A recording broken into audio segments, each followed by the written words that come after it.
Okay, so Shadow is not being very subtle about asking for attention. Does Shadow, I'm guessing, nudges at you, licks at you, or scratches at you when she wants you to pet her, correct? Yes. Okay, so when a dog does that, they're being cute, but they're still essentially giving us an order. Pet me, pay attention to me. Now, if, just like children, if you give them everything they want every time they ask, after a while, you create petulance. So if the dog always gets what she wants, then the one time you say no, you're preoccupied, the dog doesn't know how to react. Right. So when the dog scratches at me or nudges at me, instead of following its order and validating, yes, you can tell the human what to do and the human will listen, I give them a counter order. I tell them to sit or to lie down. When they sit or lie down, then I pet them for compliance. And I'll show you here. Shadow, come. So I hold my hand like this, and I go over the dog's head, puts him into a sit. Sit. In this case, I'm using a treat. Now, I can do it without a treat because from her perspective, it looks like I'm holding something in my hand. So if I always give a treat with my hand somewhat flat like that, those times I don't have one, I can pretend. Now, you have to pretend well. You can't be like this, and you have to actually pretend like there's a marble or a treat in your hand. Now, when a dog is proud about what's done, its nose is parallel to the ground or elevated. You've probably seen her with the toy where she's got her nose in the air. I want her to feel good about doing the things we want. Now, so I always scratch under the chin, and the second she sits down, within 3 seconds, we want to be petting her and saying the command word, sit, or crash, if you want to use my word for lay down. And if we are using a treat, I'll back up a little bit. Come. Sit. And I scratch her at the same time she gets the treat. Eventually, just like Pavlov's dog, she associates the treat with the little tickle. Then later on in life, when we don't have to give her a treat to get her to sit down, she associates that as almost being the same thing. So that's the way to disagree or not to comply if the dog gives you an order or tells you what to do. The other way you can do it is something I'll call passive training. This will help with you said she won't lay down on command. You haven't taught her that.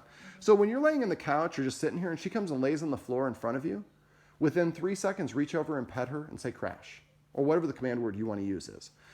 Even though she did it on her own, she's still in the position. And because dogs learn through association, if your timing is good, then eventually she's like, if I lay down, they just pet me.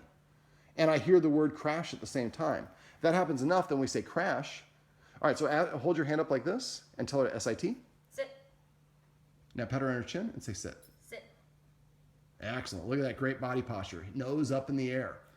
So this is probably the easiest habit that you can get into that will have the biggest return on investment in terms of the amount of time. If you just get in a habit of just going like this each time, you just kind of, I'm raising my hand up over the dog's head. Now keep it within a couple inches of the dog's head. Don't pull it up too far away. But if you get in a habit of doing that, and the kids and everybody else does that, the dog learns, I have to earn my keep. I have to sit. Now stop petting immediately anytime the dog puts its paw on you. That's a dominance move. They can that's more of a beg. That's a personal preference if you like that or dislike that. But the scratching will stop if you start asking her to sit or lay down. And sitting and laying down are, again, more subordinate positions. So if you guys get in a habit of doing it, it'll take you about a week. And we don't say good girl. Good girl is a platitude. I want to assign the command word and reinforce the command word, sit or crash. And now, I'm not saying that you can't pet your dog in other times. If you're just having a crappy day and the dog's been laying down next to you on the floor, you can always go to the floor. She can't come to the couch anymore. But you can always go to her level and just commiserate with her and pet her and be like, oh, can you believe that woman cut me off in traffic? And the bank bounced my check, whatever it was. You can talk to them. But when you were asking them to sit or lay down or something where it's a command, we want to use just the command word and not good sit, crash, and nothing else. Like I said, petting with a purpose is the easiest thing that you can do that will have the biggest impact on your dog. And if everybody gets a habit of doing it, you'll gradually reinforce the healthy leader-follower dynamic you're looking for without even thinking about it. Okay. Right? She's like, whatever, man. Give me more treats.